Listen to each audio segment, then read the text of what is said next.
Hi, it's Helen with So Kind of Wonderful, and this is your introduction to Zone 11. Zone 11 has the begonia block and hare, lotus, and foxglove.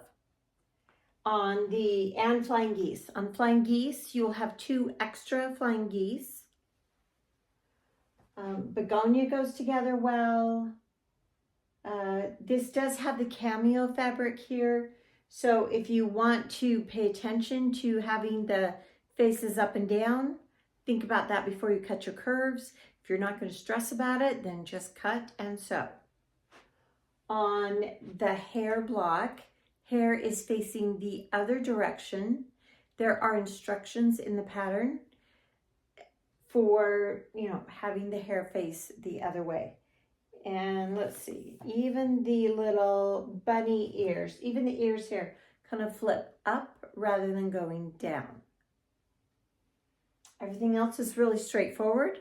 So happy sewing on Zone 11 that we've been working on. Here you can see we have flying geese, and this is begonia, hare, lotus, and this one is called foxglove. So really fun section. You do have these different parts to sew together. Now that these are all sewn, it's time to add some sashing strips. Got one here, here, and on each side of the foxglove. So the sashing strips help to float each of the blocks. That way they kind of get their own individual space to exist, and they don't run into a flower or a character next to them. So I'm going to go ahead and sew this together. I will be sewing, I'll sew the flying geese to the begonia. I'll sew these, and that will create columns. Pressure seams open, or you can press to the side. Again, pressing is personal preference. If we really think it matters, we'll be really explicit. But when you're assembling blocks, it's really personal preference at this point. So once I have those done, then I will go ahead and sew the different columns together. And then I'll come back and show you the finished Zone 11 and how it looks. Okay, here is my Zone 11 all sewn together. And these little sashing strips here are just 1 inch wide. So I would press to those sashing strips. That will give your seam a nice place to live. That's what's really nice about small little sashing, is that you don't have to fight all the seams to go back on themselves.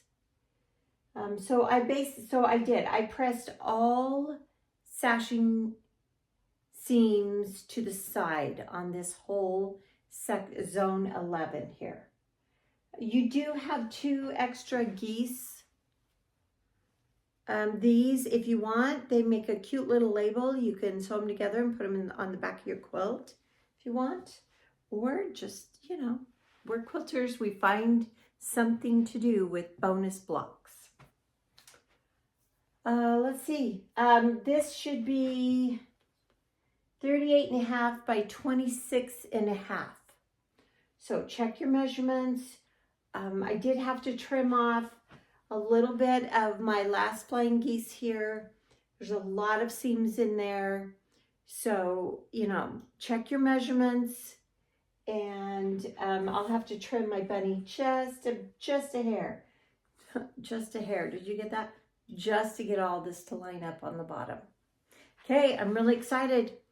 Next, our next zone is cutting our border strips and either sewing our quilt all together into 1 large quilt, or you can break it up into 4 smaller quilts. So that's what we'll be covering next time.